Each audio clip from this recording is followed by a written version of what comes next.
about 11 years ago, my mother decided she'd journey over to Ancestry.com and start looking around and pass the baton on to me. Then we decided to look through the Sparks family, and it dawned on me to learn of the Sparks family in its entirety. Who they were, where they came from, who they were by name, and what happened to them. As I was nearing the completion or so I thought of my research, this gentleman pops up on Facebook, not Facebook, on Ancestry.com today. By the way, did you know Will Sparks was he kin to someone in Coweta County? He was referencing Julia Sparks. And so we began to put our heads together and realized that Will Sparks was a part of a group of soldiers that fought in World War I. And Greg, please just introduce who the Douglas Nine are. Claude Angela, from the Angela family, Glenn Favors, Leonard Hawkins, James Luther Lawrence, Edward Johnson, Leonard Jones, Otis McCauley, Will Sparks. Did you count them 9? There were 9. And before they could go and declare war, they had to first protect our own borders. But they couldn't trust themselves. So they called on, we'd like to introduce to you, the first separate battalion of Washington, D.C. And they were, the colored soldiers were the first call to the colors. I don't think many people talk about that fact. That before they could even enter the war, they had to call black soldiers to guard the nation's capital, to guard our waterways, to guard our infrastructure before they could even go into it. And they're a very important group of soldiers. Tell us more about them. Well, the 1st Separate Battalion out of D.C. became the nucleus of what would become the 372nd, which our soldiers, the Douglas County 9, would become members of. So here you are, you have African-American soldiers, first call to duty to guard the nation's capital.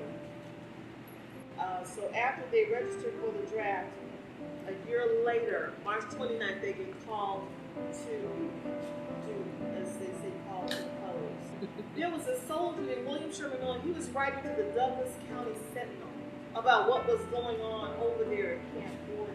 This is the letter that announced there was going to be a soul-winning campaign going on at Camp Gordon. There is a picture of the soul-winning campaign that was going on at Camp Gordon. And of that picture, you've got Dr. C.T. Walker standing in the water and all these soldiers surrounding him, and he is baptizing them. We found this picture in the National Archives. It's actually pictures of soldiers who were leaving Camp Gordon. September 28th was a very powerful, it was yesterday, as a matter of fact, 100 years ago. The 88s are falling like rain. Our wounded are many. Is a report from the book of Emmett J. Scott. Tell us what happened on September 28th. September 28th, one of our Douglas County 9.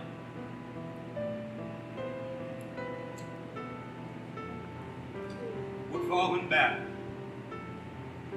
It would be the only African American in Douglas County to die in World War I.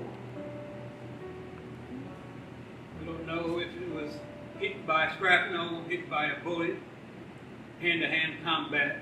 What we do know is on the 28th of September, Will Sparks of Winston, Georgia, was killed in action. The battle went on for several days, and it was maybe 2 days later before they finally recovered his body and buried it on the spot. And so when we realized what we had here in this research, we had to do something with this. So thank you for being here today, so that we can honor his life. I think when Senator McCain passed, and there was such an uproar about the flag being in half-mast or not being in half-mast, how that felt for the service that he had given to this country. And I thought about Will. Nobody even knew he existed. At the courthouse, there is a plaque.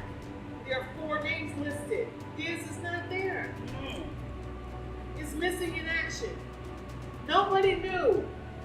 But we got the records, we proven the records. We've even gone so far as to get to the National Archives and got his, yes, burial file.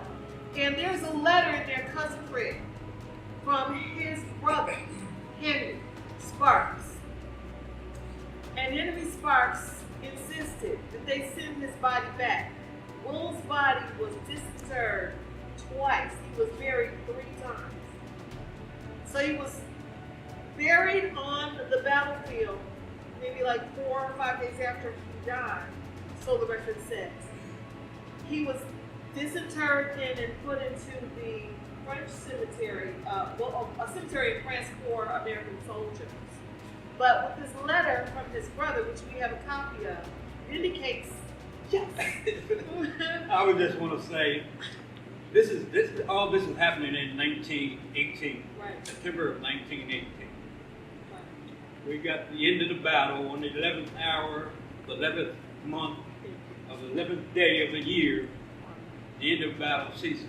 But it would not be until 1921 when they disinterred his body for the last time. He shipped it back to the United States. I mean, it took that long.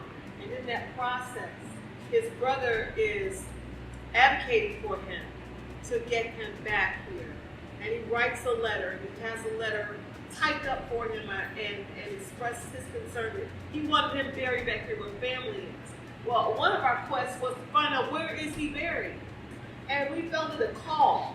We felt it a charge to keep, to tell this story. It matters that he gave his service, so much so. It's about how we live our lives to this day because they sacrificed. We can do things like get up in the morning, brush our teeth, and turn on water, get in cars, and do as we please because we're free. But freedom ain't free. And somebody had to pay for it. And his is unaccounted for. So what the Word of God says, Cousin Fred, when honor is due, give it.